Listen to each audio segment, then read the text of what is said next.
on marche sur la tête. Et les gens, ils applaudissent, ils font « Ouais, c'est un bon moment, toi tu rages ».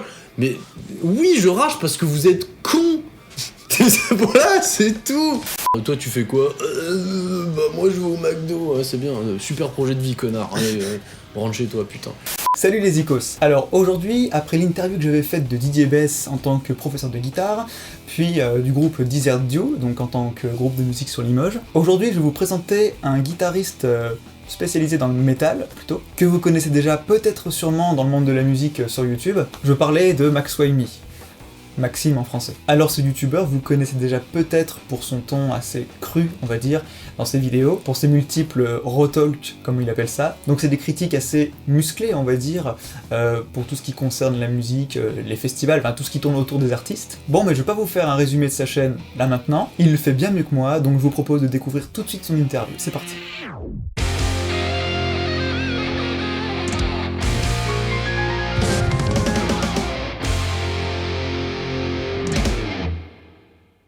Bonjour à tous, alors je suis actuellement chez Max Waimi, du coup pour la petite interview en tant que toi, voilà, je suis ravi d'être ici, merci à toi de m'accueillir chez toi, dans tes locaux. Je t'en prie, c'est un plaisir. Du coup, alors je voudrais commencer très simplement, est-ce que tu pourrais te présenter, savoir qui tu es, et ce que tu fais du coup Bah moi je m'appelle Max Waimi, je suis musicien professionnel, c'est-à-dire que mon travail c'est faire la zik en fait, voilà. Enfin, on pourra en rentrer plus dans les détails plus tard. Et je suis youtubeur également, voilà, j'ai une chaîne YouTube depuis 4 ans qui fait un peu partie de ma sphère professionnelle en fait. Voilà, ça fait un peu à la fois vitrine, ça fait aussi un peu catharsis quand j'ai envie de parler de trucs qui me tiennent à cœur. Et voilà, grosso modo. Et à côté de ça, je suis aussi musicien dans des groupes, j'ai plusieurs projets, on pourra peut-être en parler si tu veux. Ouais, carrément. Grosso modo, c'est ma vie, voilà. D'accord, ça marche. Et donc, du coup, donc musicien professionnel, donc qui dit musicien, dit une formation peut-être en musique? Absolument pas. Absolument pas? Non. J'ai eu une école quand j'étais gamin, ouais. Vraiment même pas un conservatoire, tu vois, vraiment une école lambda à la con, dans un bled paumé de Franche-Comté. Chez les Buzeux. D'éveil musical en fait? Non. Non, quand même. Tu vois, j'apprenais du Ferdinand Sor, des trucs comme ça. D'accord, oui. C'était pas des trucs de trou du cul, mais bon, c'était, on va dire, assez éloigné de ce que, au final, j'avais envie de faire. Et j'ai eu un prof de guitare pendant 2 ans, de mes 13 à 15 ans, qui ensuite est devenu limite un père de substitution. Enfin, on a eu un lien très fort et il est décédé l'année dernière. J'ai fait une vidéo en son hommage sur le métal progressif français. D'accord, oui. Oui. Et ensuite, depuis mes 15 ans, en fait, tout ce que je sais, je l'ai appris moi-même, quoi. Ça, on va dire que c'est 80% de l'autodidacte. 80%, ouais. Et c'est moi, avec des vidéos, avec des artistes que j'aimais, des techniques que j'ai essayé d'apprendre moi-même, que je pense avoir plus ou moins réussi à maîtriser. D'accord. Et du coup, voilà, ça fait partie de mon niveau, quoi. Tu penses quand même que tu aurais eu peut-être une autre formation ou peut-être un meilleur niveau si tu avais fait genre un DEM, un MIMA, quelque chose comme ça? Non, je pense que je me serais suicidé si j'avais fait ça. C'était pas pour toi, quoi. En fait, moi, ce que j'aimais bien avec ce prof-là, c'est que il me donnait les impulsions qui me donnaient envie ensuite d'apprendre par moi-même. Et moi, c'est tout ce qu'il me fallait. D'accord. Il me fallait pas des cours où je restais assis pendant 12 heures à apprendre les harmonies de mon cul, les armures, avec des armures qui sont totalement imbectables, tu vois. J'avais absolument pas envie d'être dégoûté par la musique et la théorie musicale. Et en fait, la théorie musicale, j'ai eu envie de l'apprendre par moi-même. Du coup, je pense avoir un bagage théorique qui est plutôt solide pour un guitariste, voilà. Je sais lire des partitions, je connais mes modes, je connais les harmonies, des trucs comme ça.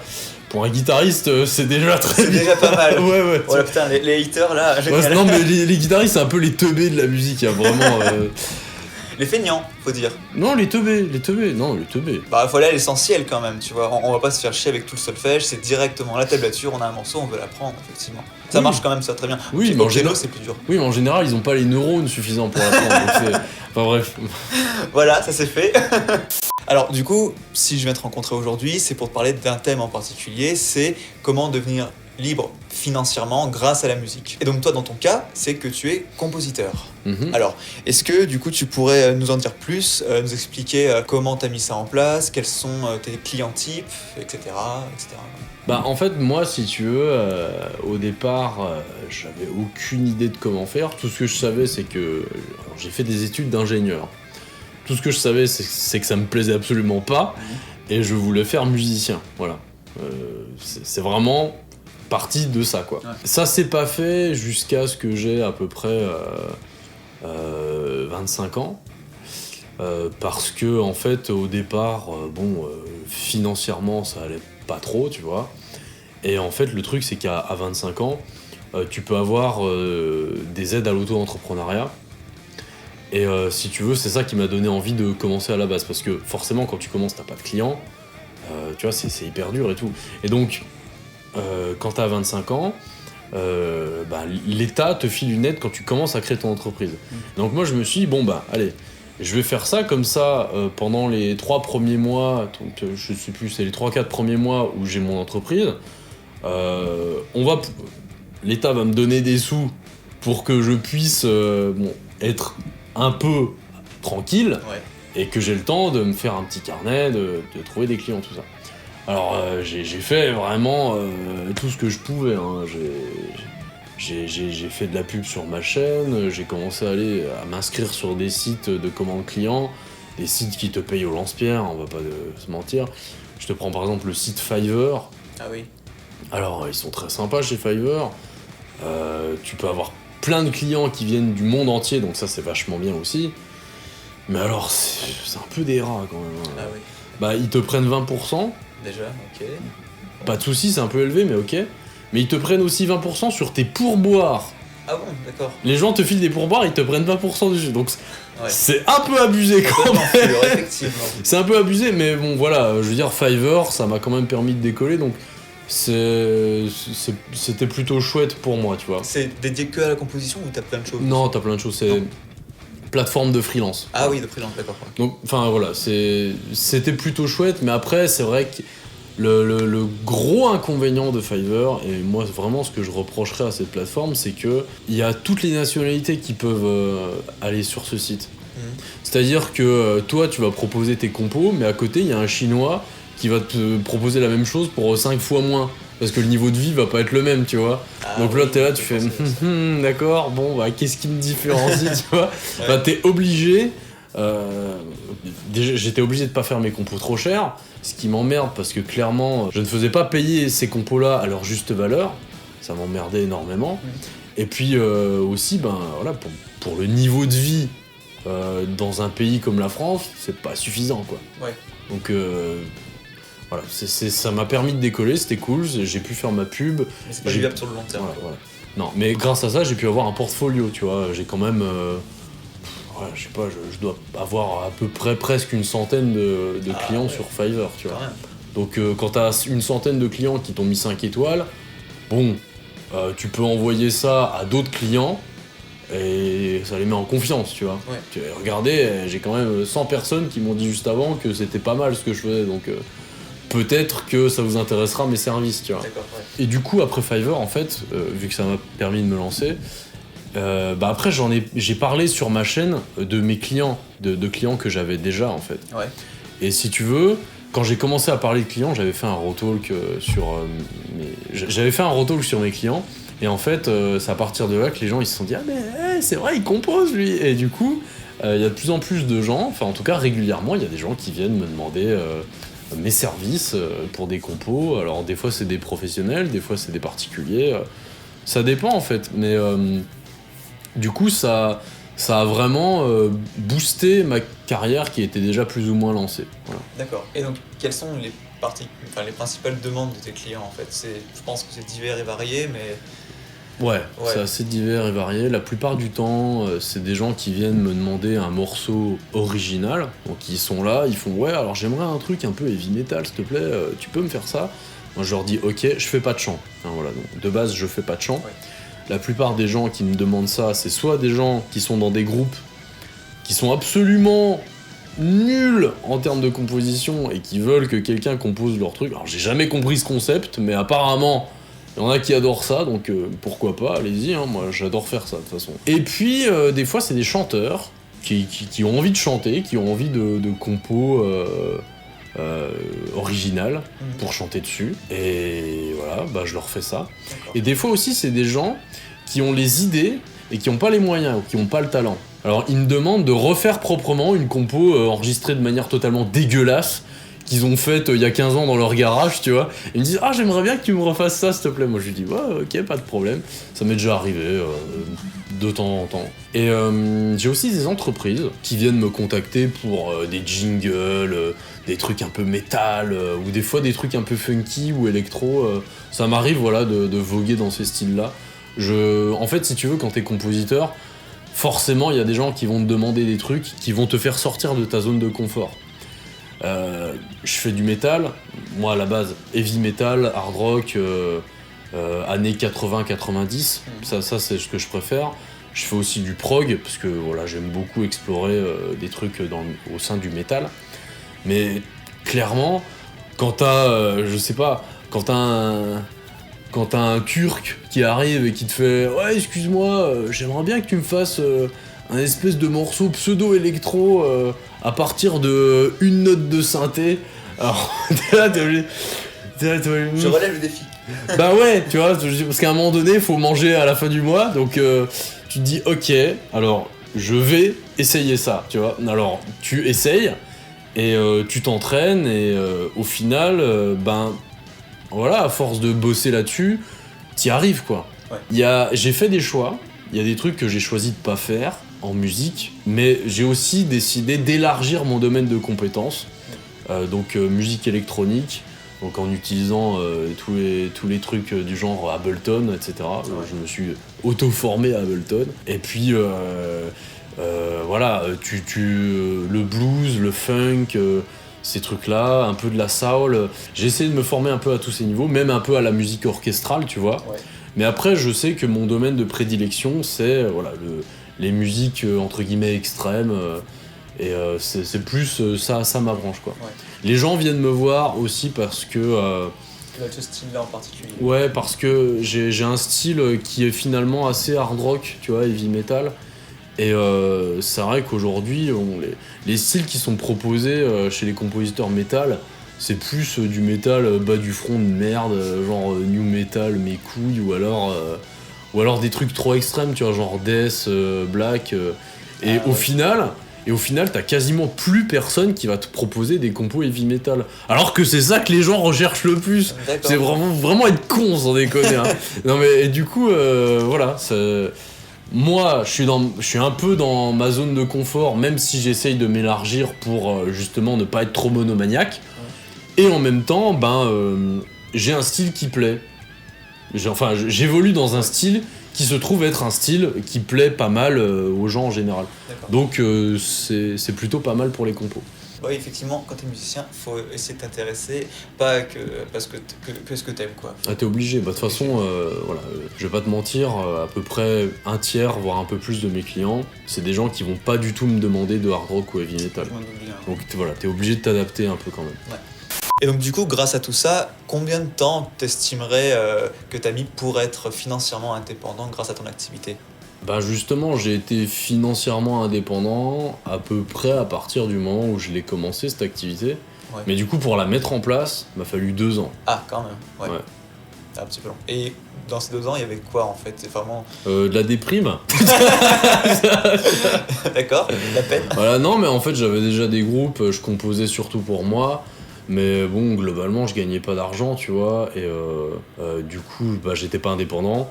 Et ça me rendait triste. J'aimais pas ça. Ah oui. J'ai jamais aimé cette situation. Et je voulais absolument être indépendant, mais en même temps, je voulais pas avoir un taf d'esclave, tu vois. Je voulais quand même Alors c'est un concept, tu vois, mais je voulais avoir un travail qui me plaise. Ah bah tiens. C'est ouf, hein, tu vois, mais après je me suis dit, ah bah tiens, et si ma passion, j'en faisais mon travail? Ah tiens. Ce que j'ai trouvé plutôt judicieux, et du coup, bah j'en suis là, voilà. C'est pas une mauvaise idée, effectivement. La plupart des gens ne font pas un métier qui... Oui, la plupart des gens vont te dire, oui, mais moi, tu vois, je me lève tous les matins pour aller à un travail, tu vois, moi j'ai un travail et tout. Ouais, t'as perdu 45 ans de ta vie, connard. Bah, voilà, il arrive à 65 ans, ah, tu aurais dû profiter. Bah oui, t'aurais dû profiter, tu vois. Moi, je veux dire, je suis plutôt encore jeune, et je te garantis qu'en 3 ans de ma vie, j'ai certainement plus profité que la plupart des gens en 40 ans, quoi. Ah, c'est possible. Ouais. Parce que si tu veux, mon métier me permet de travailler à distance. Donc si j'amène mon matos pour aller ailleurs, en fait, bah, c'est possible, tu vois. Donc finalement, je voyage pas mal dans la France. Je rencontre plein de gens. J'ai le temps de faire plein de choses parce que j'arrive à... Parce qu'en fait, si tu veux, quand t'es auto-entrepreneur, bah, tu travailles un peu quand tu veux, tu vois. Oui. T'es pas obligé de mettre un pantalon le matin, tu peux travailler en slip devant ton bureau chez toi. Ça, c'est top. Et en fait, si tu veux, t'as tout ce temps qui a été gagné, tu vois. Ouais. Tu te fais pas chier à te déprimer dans un bureau, t'es chez toi, t'as ton environnement, tes conforts. Après, il y en a qui ont besoin d'être concentrés, donc ça leur va pas d'être chez eux. Mais moi, ça me va très bien, parce qu'en plus, je vis seul, tu vois. Donc, c'est vraiment génial, tu vois, pour moi. Ouais, je suis d'accord. Moi, je donne des cours de musique. Si j'étais en ski-bar avec mes élèves, ça serait pas la même chose. Je le suis des fois, mais c'est parce que je fais des cours Skype, tu vois. Ah ouais, d'accord. Bon, alors, il n'existe pas que compositeur, bien sûr. Donc, comme je viens de le dire, professeur de musique, j'en suis, voilà. Mais tu peux être aussi intermittent en tant que musicien professionnel, Ouais, bien sûr. Voilà. Ouais. Tu connais un petit peu ces statuts? Tu t'es un petit peu intéressé? Oui, je connais le statut d'intermittent, mais en fait, alors, il y a plusieurs trucs pour lesquels j'ai choisi de pas le faire. Déjà parce que moi, ça me stresse de ouf de devoir attendre l'aumône tous les ans, tu vois, pour espérer combler mes heures de chômage, parce que c'est comme ça que ça marche, le métier intermittent. Ouais. Faut que tu aies un contrat, alors, soit 43 contrats, soit 507 heures Ouais. par an, un truc comme ça. La première année, en tout Voilà, cas, voilà, déjà, voilà. c'est compliqué. Donc voilà, c'est soit l'un, soit l'autre, mais c'est quand même vachement compliqué à rassembler, d'autant plus que moi, c'est pas de l'art du spectacle que je fais. Je vends des compos à des gens, tu vois. Ouais. C'est-à-dire, il y a quelqu'un, il a besoin d'une compo, je lui vends, tu vois. C'est ça, en fait. C'est aussi simple que ça. C'est un peu compliqué de faire ce genre de truc. Et puis, surtout, ben, moi, comme je vends un service, je me suis dit, bon, pourquoi je mettrais pas ça en profession libérale? Parce que ça rentre totalement, tu vois. Et donc, en fait, moi, maintenant, je suis une profession libérale, quoi. Voilà. Donc, le statut des professions libérales... si tu veux, j'ai presque envie de dire c'est comme l'intermittence, mais par mois. C'est-à-dire que si tu n'arrives pas à avoir un salaire correct, et ça c'est pour toutes les professions libérales, tu as ce qu'on appelle une aide à l'auto-entrepreneuriat, je crois que c'est l'équivalent d'un RSA par exemple. Mettons les mois où tu fais genre pas du tout de clients, et ben t'as quand même cette aide-là qui vient combler pour que tu aies un petit revenu d'appoint pour pas que tu te retrouves sans rien pendant un mois, tu vois. Mais ça, c'est vraiment toutes les professions libérales, tu vois, médecin, avocat... Bon après, médecin ou avocat, il y a moyen que tu gagnes plus d'un RSA par mois, tu vois. Mais des fois, musicien, tu vas faire un très très bon mois, et puis il y a des mois où tu vas pas faire de clients, genre, je sais pas, avant Noël, Ah oui, ouais. tu vas faire plein de clients, et juste après Noël, le mois de janvier, tu vois, où plus personne n'a de thunes, là ça va être un petit peu la dèche. Mais tu vois, voilà, après c'est 1 ou 2 mois dans l'année, enfin c'est pas tout le temps, donc tu t'en sors quand même, quoi.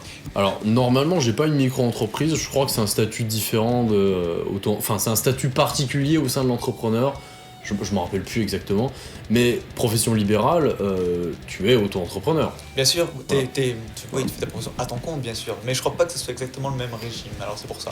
Alors, Et je crois que t'es plus taxé, je crois, en profession libérale. on va partir du principe qu'on s'en branle. Hein, Alors, ça, voilà. si ça te va. Voilà, c'était juste pour expliquer vite fait, mais effectivement, on peut faire les deux, de toute façon. Ouais, voilà. Tout ça dépend après, à vous de calculer pour les taxes et pour les machins. Oui, voilà. Alors, en fait, quand tu commences, tu as ce qu'on appelle l'ACRE. Ouais. C'est une aide à la création d'entreprise. Et si tu veux, au départ, tu n'es taxé qu'à 5,5%. Ouais. C'est très peu, donc c'est vraiment super bien. Et puis, ça, alors, la première année, ensuite, c'est progressif, c'est-à-dire tous les 9 mois, tu regagnes 5,5%. Et à la fin, au bout de 3 ans, je crois, peut-être un peu plus, tu arrives à 22%, Voilà. qui est le taux maximal. Bah, du coup, est-ce que tu pourrais nous faire écouter un ou quelques extraits de compositions que tu aurais faites de genres différents, quoi? Ouais, bien sûr. Alors, je peux même carrément te partager le projet principal sur lequel je suis en train de plancher en ce moment, qui est un projet heavy metal que je fais avec mon pote chanteur Terry. Ouais. Donc, allez voir sa chaîne TDF's Metal Forge, voilà. Ça s'est fait. Donc c'est un super chanteur et il habite pas loin de chez moi en plus. Et on a vraiment la même approche, enfin une approche musicale qui est très similaire, ce qui fait qu'on compose très vite. L'album, on l'a fait on a commencé il y a 5 mois et instrumentalement il est déjà fini. Au niveau des textes, c'est déjà bien avancé. Et au niveau du chant, bah lui il est encore en train de faire le chant, mais cette année ça sort quoi. D'accord. Bon, on a hâte d'écouter ça alors.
Hear the voices of distant times and synchromatic futures into the corridors of the mighty, above the pyramids of power, on the colors where we witness into infinity transcend.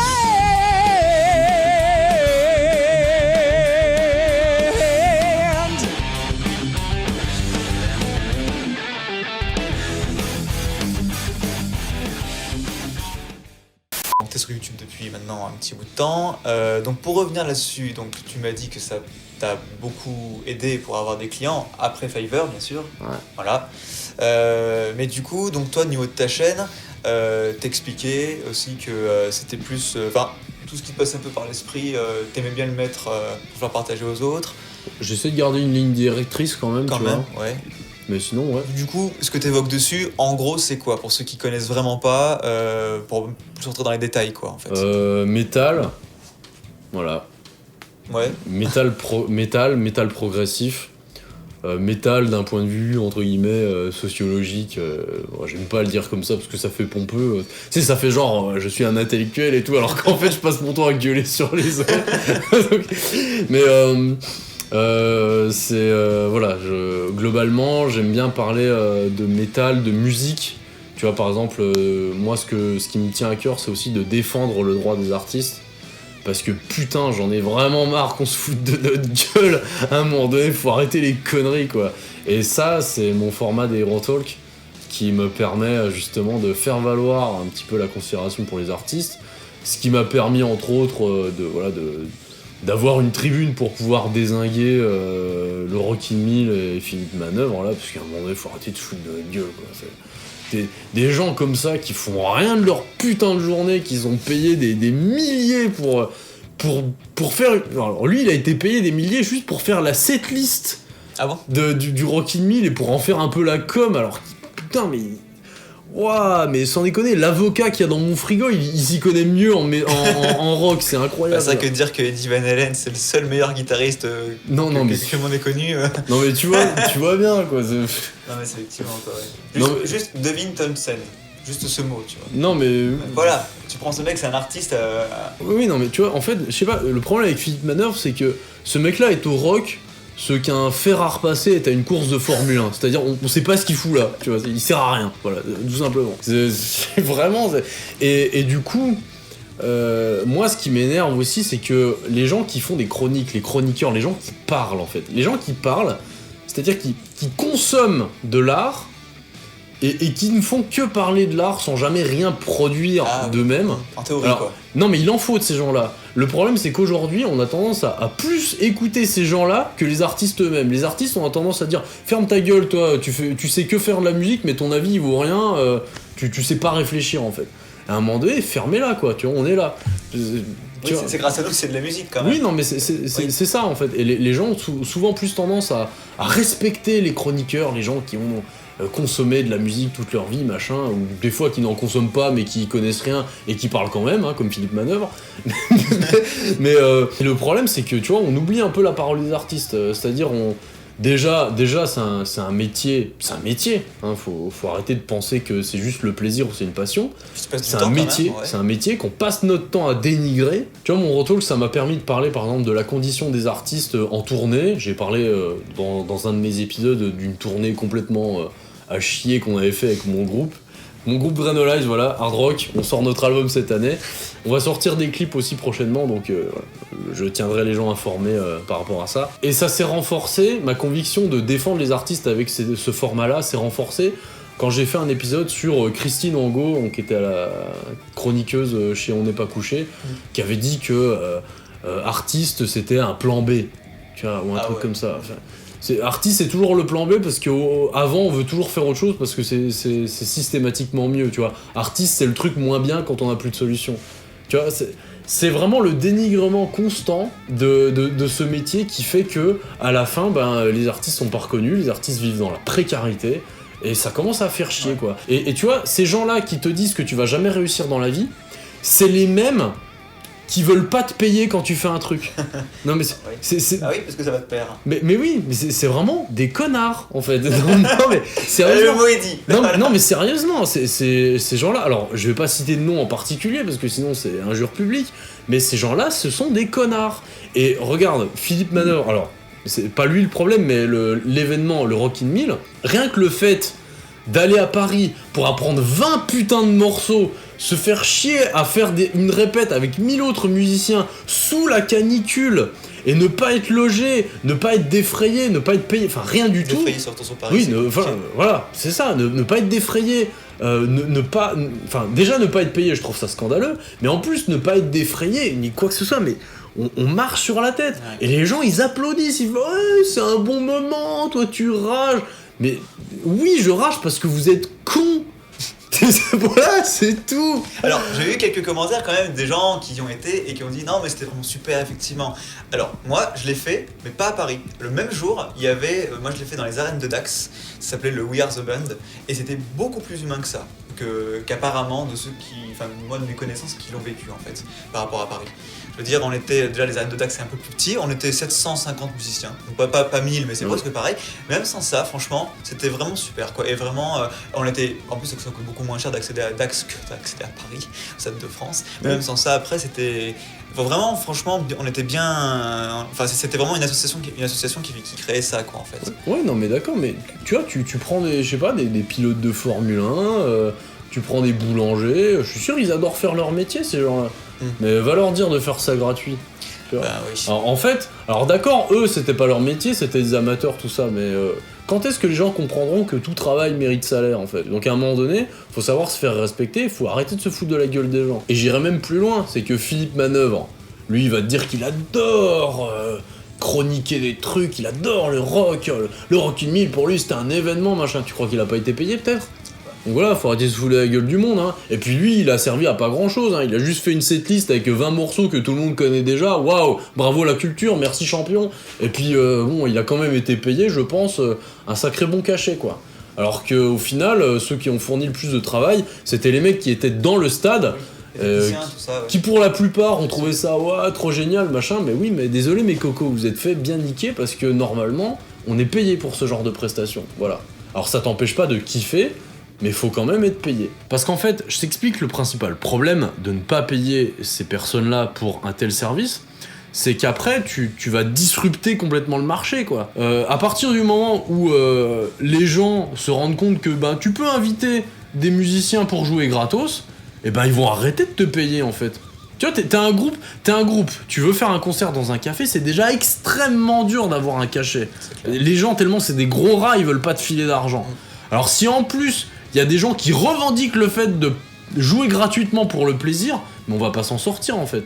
Arrêtez de buter l'industrie de la musique, parce que sinon il y aura plus d'artistes, et ce sera bien fait pour votre gueule. Voilà, non mais clairement. Et tu vois, pour le coup, effectivement, un événement comme ça, au Stade de France, ça peut coûter très cher, ça peut effectivement, il y a besoin, comme tu disais, de faire payer les gens qui venaient en voiture, tu sais, avec les... Je me souviens, avec les tarifs entre bus, hôtel, ce concert, c'est tout du ça. foutage de gueule. Bon, c'est vrai que ça en est. Après, le prix aussi, il faut justifier, si seulement tout revenait aux techniciens, à tous ceux qui mettaient ça en place, effectivement. Mais pas pour qu'il y ait du salaire, il faudrait que ce soit associatif, encore une fois, quoi. Il faut que ce soit pour... Enfin, voilà, qu'il y ait un minimum de budget en jeu, quand même. Bah, comme ce qui s'est passé à Dax, il y a eu... Enfin, moi, je crois qu'il y a eu personne qui a été dans les groupes qui a été payé, tout ça. Mais je te donne un exemple. À Évreux, alors si je En Normandie. Ouais, voilà, en Normandie, ils ont fait la même chose avec 1000 musiciens. Alors, ils ont fait un peu moins de compos, au lieu d'en faire 20, je crois qu'ils en ont fait 7 ou 8. Ils étaient 1000, voilà. Et en fait, c'était gratuit. Ils ont pas engrangé d'argent avec ça. Donc, à la limite, quand c'est un événement gratuit, tu vois, je comprends que les musiciens viennent gratuitement. Tu vois, personne gagne d'argent, ok. Mais là, dans ce truc-là, ils se sont fait je sais pas combien de pognon, ils ont même pas donné, je sais pas, un billet de 100 aux musiciens, quoi. Alors que c'est pas beaucoup au final, hein. Franchement, 50, 100 000 euros, qu'est-ce que c'est par rapport à toute la thune qu'ils ont pu engranger avec ça. Donc voilà, à un moment donné, il faut arrêter de se foutre de la gueule du monde. Alors, je voudrais rebondir juste sur ce que tu disais tout à l'heure, comme quoi être musicien, c'est être un plan B, quoi, en fait. Ben moi, pour moi, je le vois différemment. C'est t'aimes la musique, tu le fais en plan A, bah ça marche pas. Ton plan B, c'est un métier que t'aimes pas forcément, en fait. C'est ça. En plus, c'est ça, je veux dire. Si les gens voulaient, aimaient vraiment la musique et vraiment en faire leur métier, il faudrait qu'ils voient ça comme un plan A et pas comme oui, bah alors d'abord je veux faire caissier et puis ensuite je fais. Attention, caissier c'est très bien, il faut de tout, bien sûr, mais bon, c'est pas non plus le métier de rêve, je pense. Bah attends, c'est pas un métier de rêve pour tout le monde. Pour tout le monde. Bah après, je veux dire. Effectivement, tu n'as pas forcément je pense pas que tu aies de grandes aventures en étant caissier ou je ne sais quoi. Mais il y a des gens, ça leur convient. Oui, ça oui. Voilà. Il y a des gens, ça leur convient parce qu'ils disent voilà, j'ai mon petit métier tranquille et le soir, je peux faire mes autres trucs, tu vois.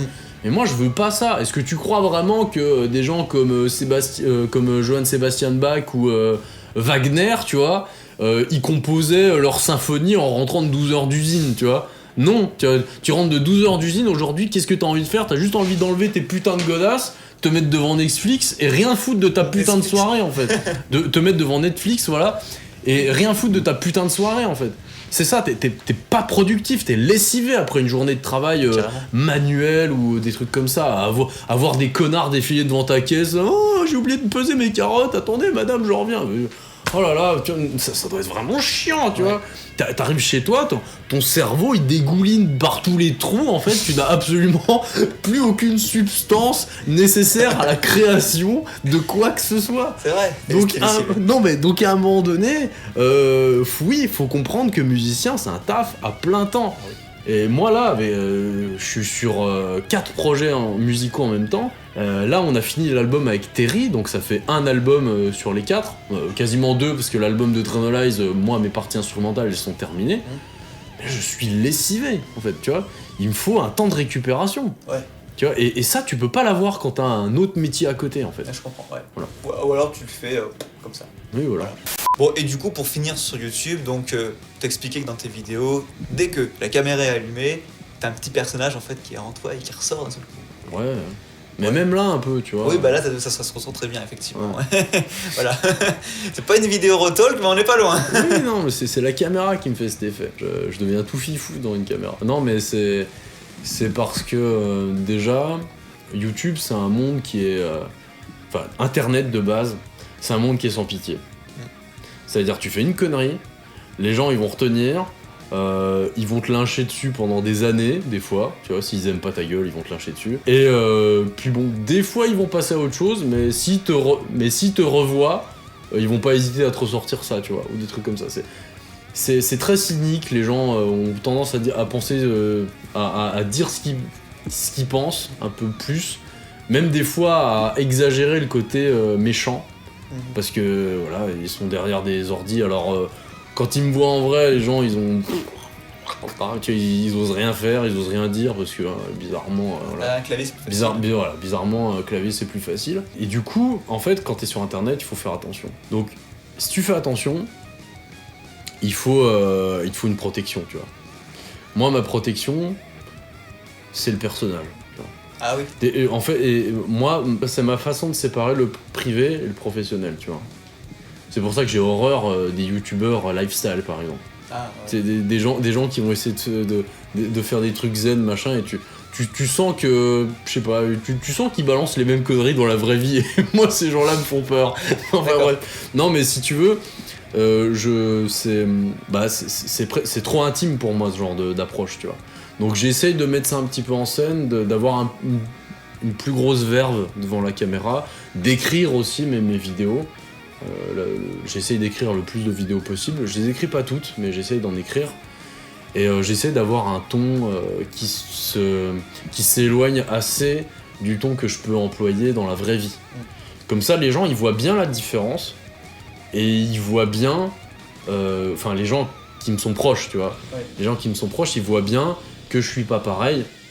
Et que, au final, c'est plus gratifiant pour les personnes de mon entourage de savoir que elles connaissent le vrai moi, entre guillemets, tu vois. Et que le moi d'internet, je le réserve à internet, tu vois. Ouais, ouais. Et aussi, il faut savoir que, comme moi j'ai beaucoup de choses à dire, parce qu'il y a beaucoup de trucs qui m'énervent, donc je gueule, donc je suis cynique, donc des fois, tu vois, il y a des trucs qui vont pas plaire aux gens, c'est obligé que je vais me prendre un retour de flamme.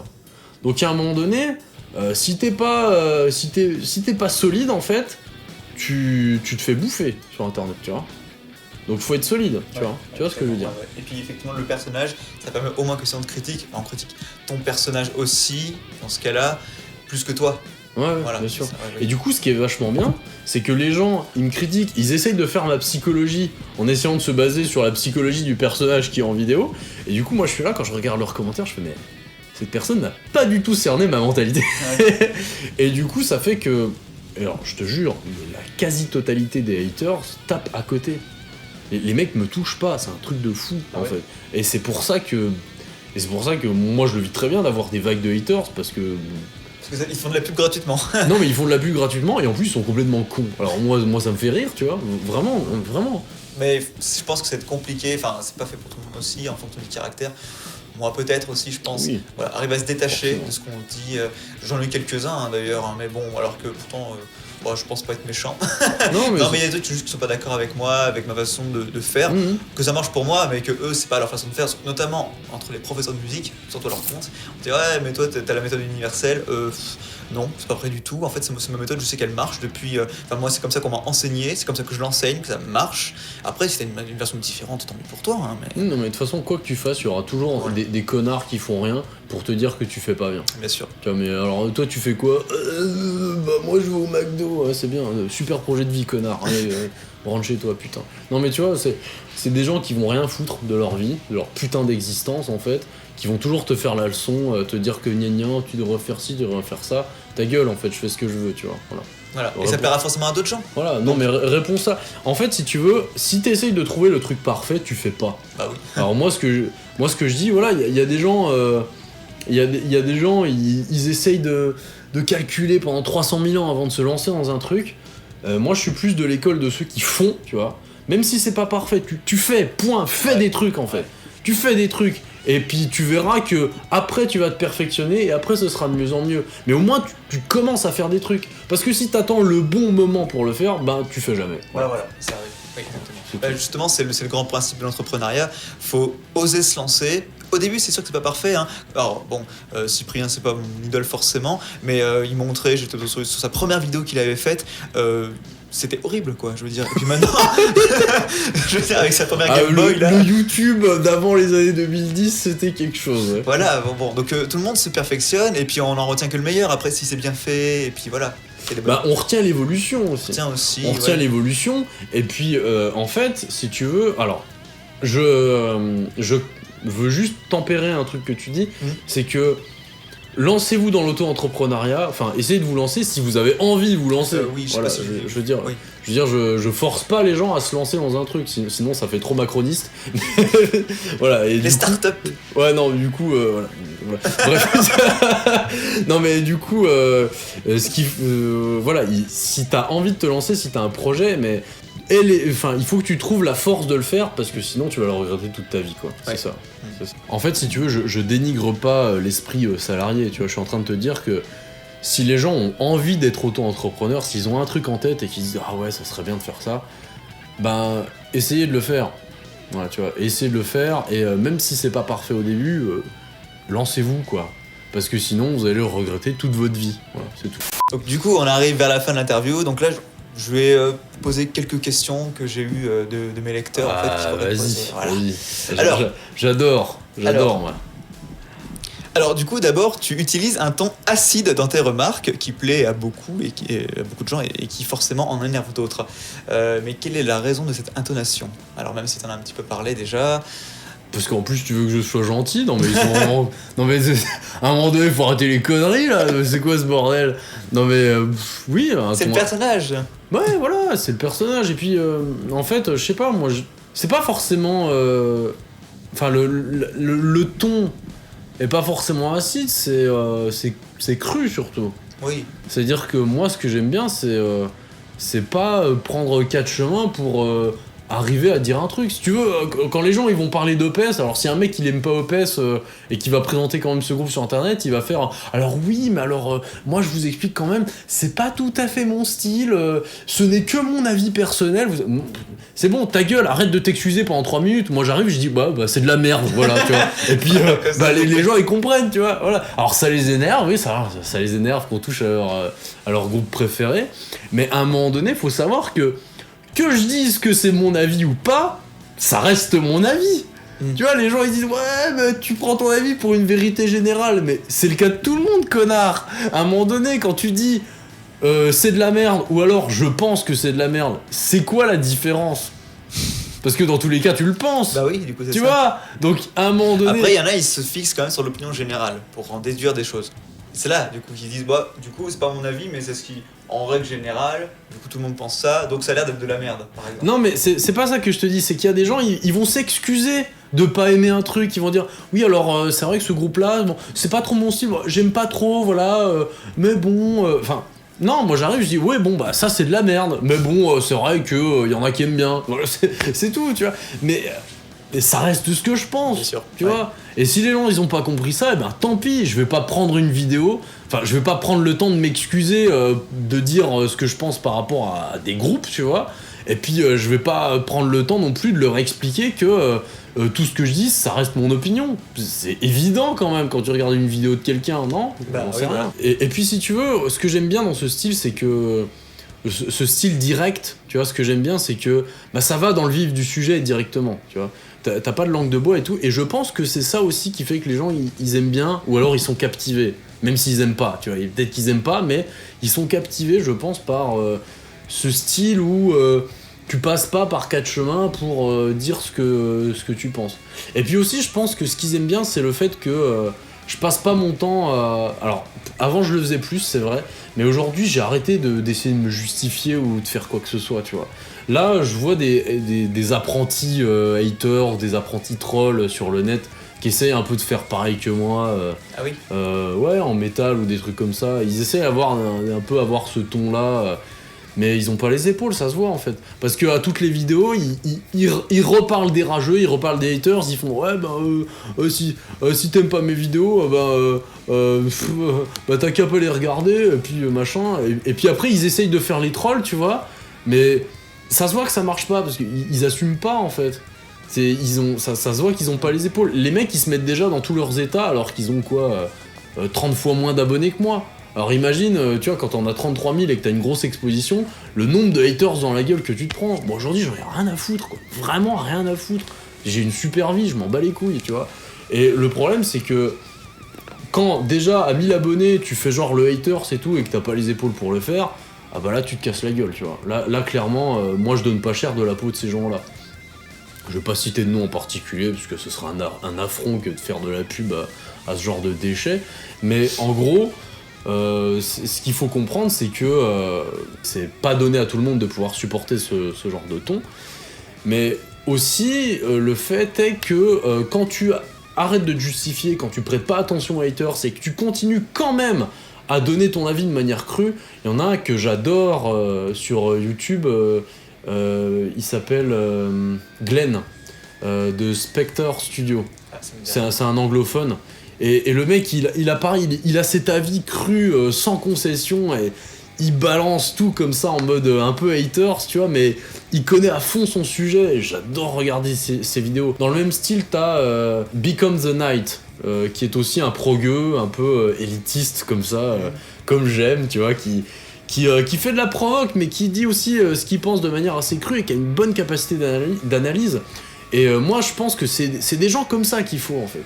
Faut arrêter d'avoir des gens qui vont te dire oui, alors ça c'est pas trop mon style, mais je reconnais qu'ils ont quand même une grande qualité musicale, mais alors vous savez, voilà, ce n'est que mon avis, t'as trop de gens qui sont comme ça, et la plupart de ces gens-là, quand ils font une interview, ou quand ils font un vlog, ou quand ils font un truc dans le genre, ils ont tendance à ne se concentrer que sur le bon côté de ce qu'ils voient. Et en fait, le problème, quand tu te concentres que sur le bon côté, quand tu dis que tout est bien, que tout est...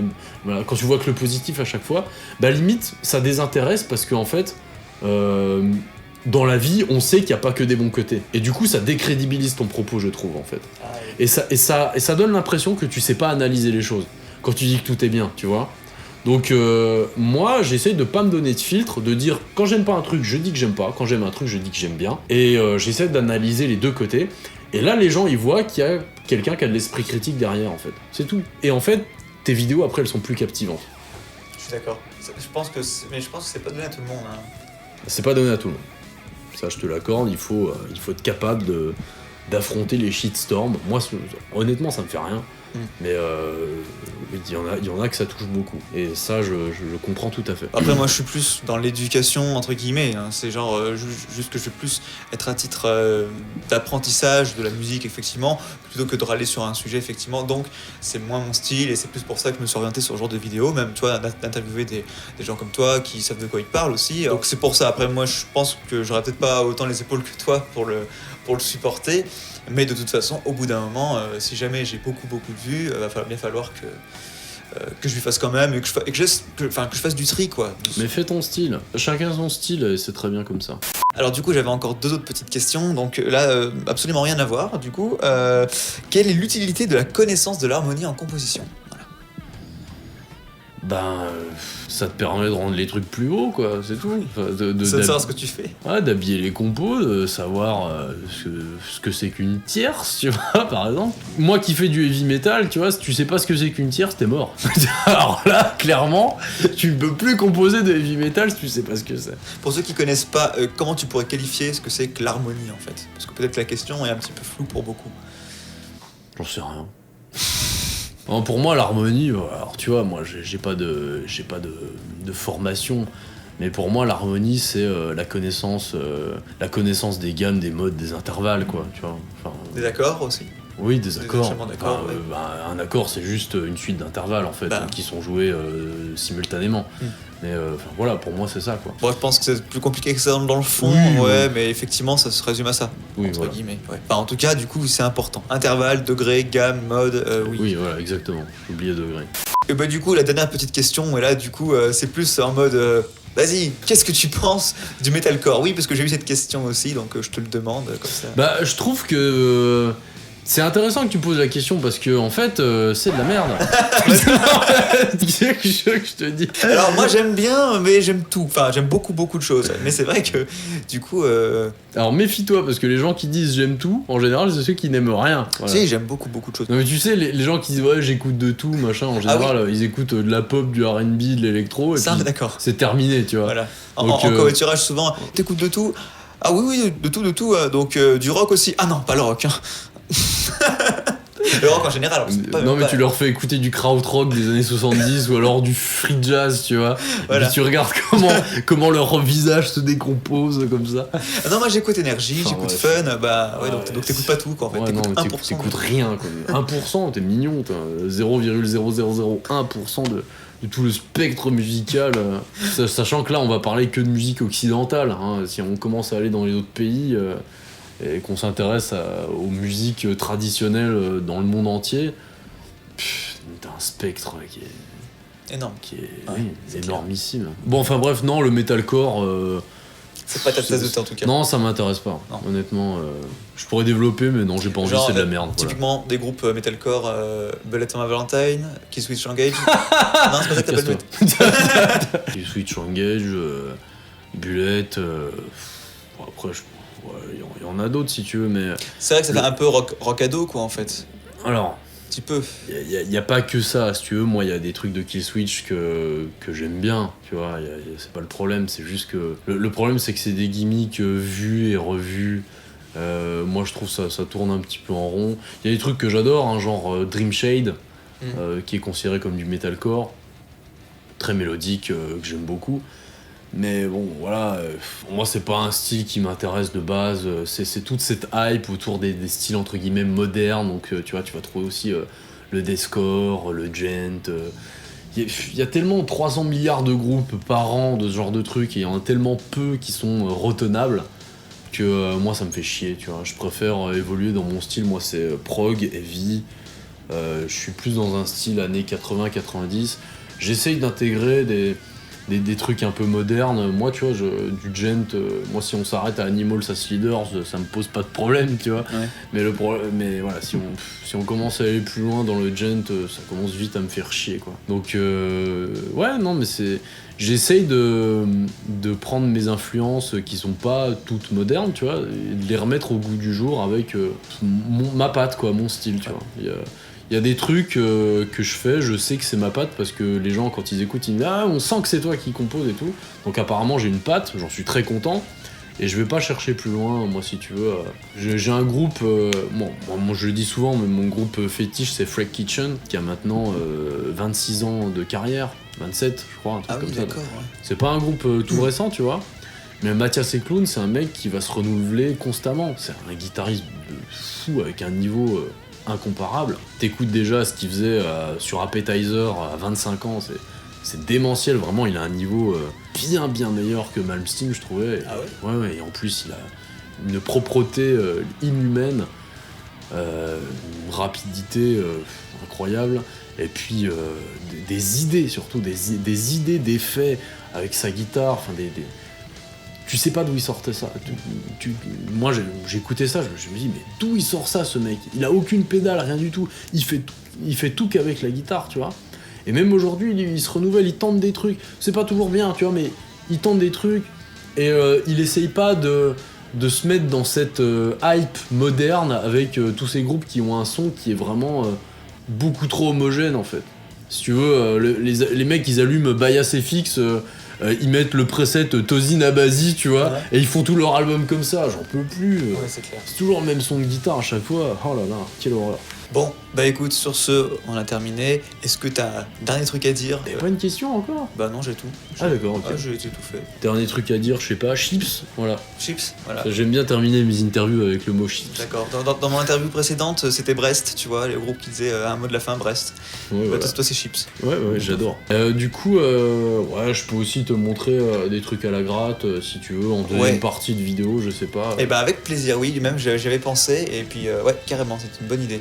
Alors, du coup, bah, qu'est-ce que t'aimerais nous montrer Bah je sais pas, toi, tu veux que je te montre quoi ? Tu veux des techniques Ouais, des trucs déjà, comme ça elle a une petite technique assez sympa, je sais pas, en sweeping, tiens, autour du En sweeping. sweeping, ouais, bah en fait, si tu veux, le sweeping, alors moi, j'estime pas être non plus super évolué en termes de sweeping. Moi, si tu veux, j'aime bien faire des...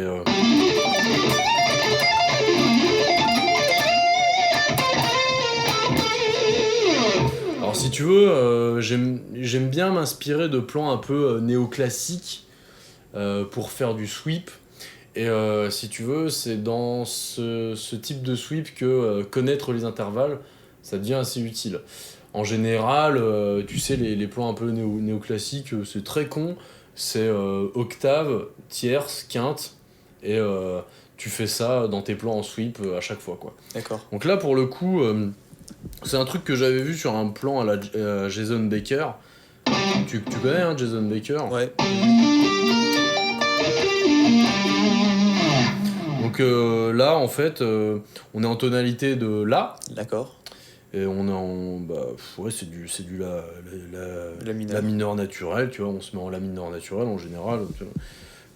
Enfin, vu que là c'est que tierce quinte, ça peut aller dans d'autres gammes, hein, bien sûr. Mais là, si tu veux, on est sur Fonda, tierce quinte. Et on fait Fonda, tierce quinte, Fonda, tierce quinte. Donc là, Fonda, tierce, quinte, Fonda, tierce, quinte. Et refonda du coup. Oui. Voilà, Voilà. l'octave.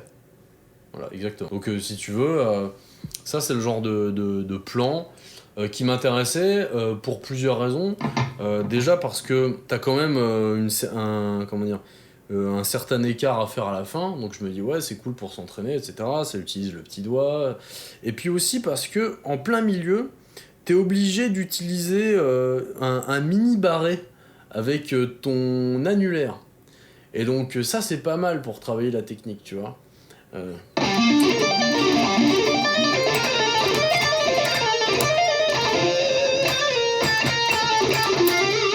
Donc tu vois, quand tu le places comme ça, de manière assez propre, pas comme là je l'ai fait un peu dégueulasse, pardon. Mais, Enfin, le mec. Du voilà. coup, c'est la classe quand même, tu vois, c'est la classe. Ce que j'aime bien dans le sweeping, alors moi, ce que j'aime utiliser dans le sweeping, c'est. Enfin, comment j'aime utiliser le sweeping, c'est en petits morceaux aussi, des fois. Et quand tu l'utilises en petits morceaux à l'intérieur d'un shred, Ouais. on appelle plus ça vraiment du sweeping, on appelle ça de l'économie picking. Ah oui, tu d'accord. vois, tu vois ce que c'est? Comme, comme Ouais. Neo.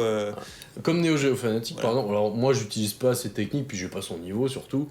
Mais en gros, le truc, c'est que le sweep, alors pour ceux qui connaissent pas le sweep, c'est une technique qui va balayer les cordes, comme pour un accord, sauf qu'on va le faire plus lentement, on va pas le faire simultanément. Et du coup, on va pouvoir, sweep, balayer, voilà.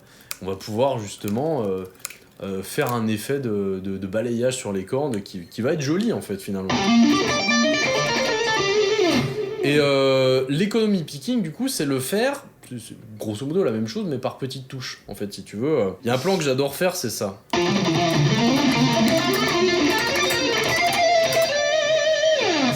Et en fait là si tu veux, c'est assez con hein, mais en fait tu vas balayer sur 3 cordes, ensuite tu vas faire un peu de shred, tu vas rebalayer sur 3 cordes, un peu de shred, etc. Donc là c'est un mouvement qui est assez complet, et c'est ce genre d'exo que j'aime beaucoup, c'est des exos qui sont complets en fait, qui utilisent beaucoup de techniques, enfin ou plusieurs en tout cas en même temps. Là pour le coup tu vas avoir... Là je balaye 3 cordes, shred ensuite. Un petit slide.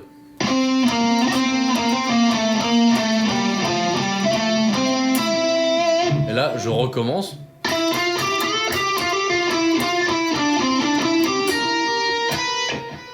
Je suis bourré, on recommence. Ce que t'appelles shred exactement, c'est. Attendez. Ok, c'est bon.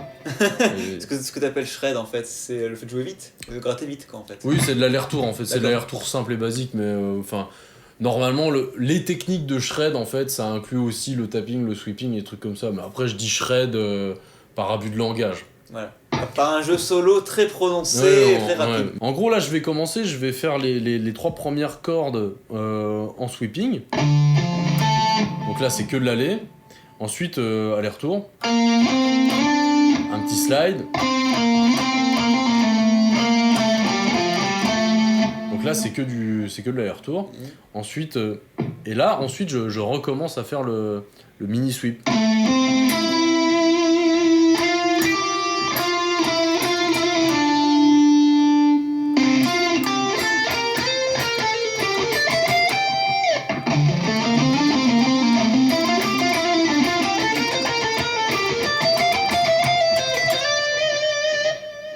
Et si tu veux, tu vois, par petites touches, je vais faire un peu d'aller, un peu de shred, un peu d'aller, un peu de shred.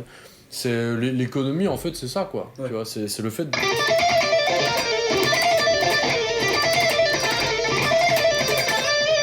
vois, c'est le fait de placer un petit peu de sweep de temps en temps. C'est le fait d'économiser Oui. des allers-retours, en fait. Voilà, au lieu de faire bas, haut, tu Ouais, continues exactement. voilà. Et quand tu économises des allers-retours, tu gagnes en vitesse, tu gagnes tu gagnes plein d'autres choses en fait, tu gagnes en optimisation.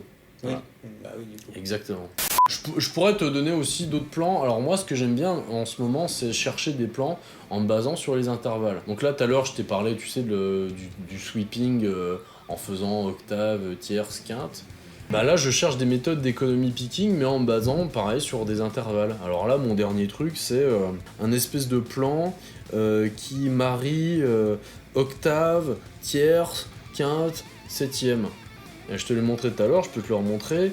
Donc là, c'est en tonalité de Ré. Donc là, c'est la pentatonique de Ré, quoi. En Ré mineur, tu veux dire? Oui. Là, je me mets en gamme pentatonique de Ré, vraiment le truc bateau. Mais du coup, on peut faire des trucs très sympas avec une pentatonique. Et donc là, je te montre.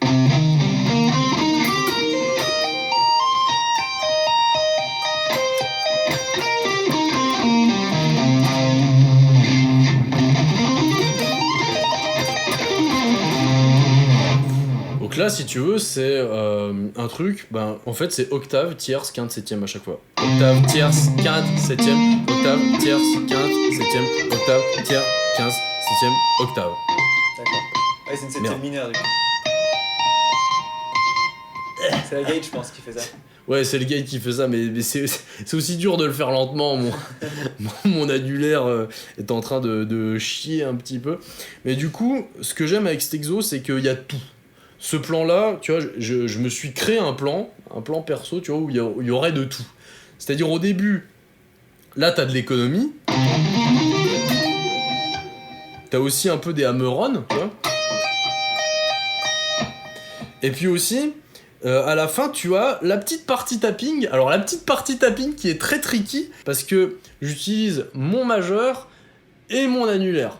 Donc, tu utilises 2 doigts pour le tapping. Et donc là, c'est déjà un petit peu plus compliqué quand t'as l'habitude d'utiliser qu'un doigt, par exemple. Là, je m'entraîne à en utiliser 2, j'espère plus tard en utiliser 3 ou 4, tu vois, quand j'aurai le niveau de Chris Broderick, enfin j'espère un jour.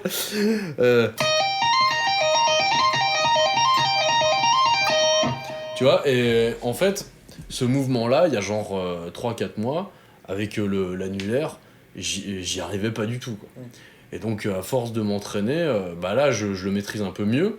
Mais j'espère plus tard vraiment utiliser mon annulaire comme j'utilise mon majeur pour le tapping, c'est-à-dire beaucoup et de manière naturelle. Enfin, genre, comme ça, je continue à tenir le médiator avec mon index et mon pouce. Ah oui. Et j'ai mon majeur qui est dispo pour faire le tapping. L'annulaire est fort. Ne sous-estimez pas le pouvoir de l'annulaire. Le pouvoir de l'anneau. Alors qu'au piano, effectivement, par exemple, les deux mains, du coup, travaillent tous les doigts de la même façon. Bien sûr. Donc peut-être que si... Mais après, t'as moins d'effets. Alors, t'as moins d'effets sur un piano, tu vois. Par exemple, une note à la guitare, je peux la faire sonner de 70 000 manières différentes, quoi. Alors que le piano, bon, tu peux travailler la vélocité, peut-être un peu le vibrato. Vibrato, non, mais tu peux travailler la nuance et la pression, effectivement. Oui, c'est la vélocité, ça. Tu vois, techniquement, tu peux pas non plus travailler grand chose, alors que, tu vois, une note de guitare, je peux la jouer normalement. Je peux faire une harmonique, je peux la vibrer, je peux faire un bend. Tu vois, je peux faire vraiment tout ce que je veux, quoi. Enfin, et puis des fois, tu vois, tu changes à peine la direction du médiator, le son de ton accord ou de ta note, il va déjà changer. Donc, tu vois, il y a vraiment plein de manières de faire sonner une note à la guitare, et le nombre de nuances possibles sur ce genre d'instrument, c'est vraiment un truc que je trouve génial, quoi. Alors au piano, attention, moi c'est vrai que du coup on m'a fait souvent travailler sur les différentes notes, mais c'est comme tout instrument. Hein. Batterie, violon, flûte, t'as tout, effectivement. Mais là, c'est vrai qu'à la guitare, tu peux faire des bends, tu peux faire des harmoniques que tu peux pas faire sur un piano. Ça, on est bien d'accord. À moins de gratter dans le piano même, mais c'est un peu compliqué, quoi, voilà. Exactement. Bon bah alors écoute, pour terminer, tu te fais plaisir, fais-moi un solo de la mort qui tue, que tu as envie, voilà, en metalcore. En metalcore, j'en sais rien, bah oui, je peux te faire un truc avec une backing track. J'étais en train de travailler l'autre fois, là. Vas-y. Enfin, j'ai travaillé hier sur le morceau de Dranolize, un morceau qu'on était en train de composer justement pour faire des solos, en fait. Je peux peut-être te jouer ça, mais en vrai, je vais essayer de t'improviser un truc, ou je sais pas ce que je fais, mais...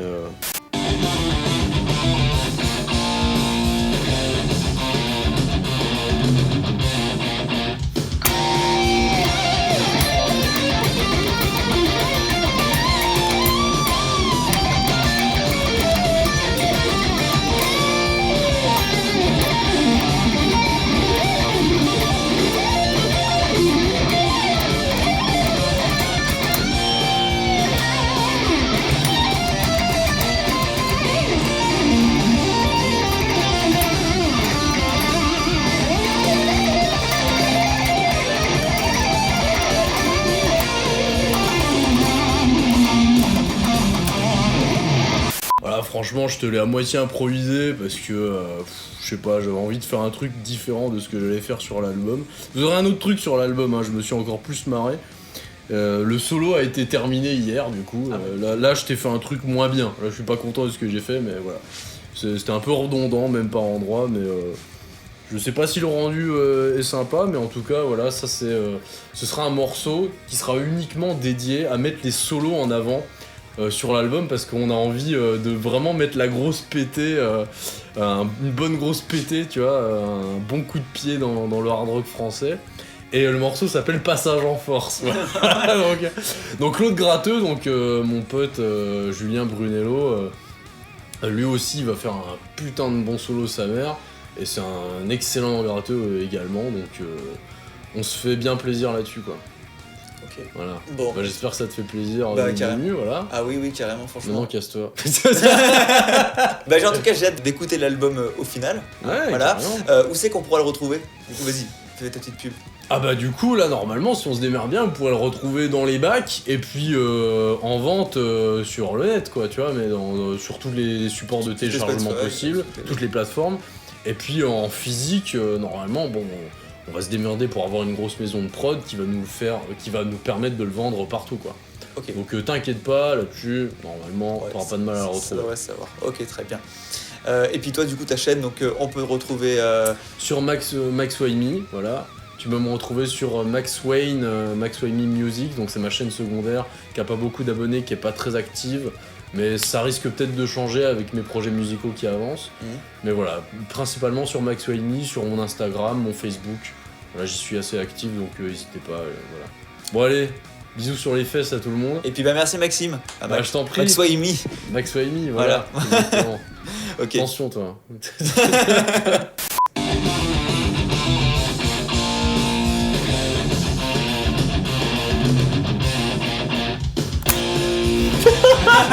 Allez, ça va, si.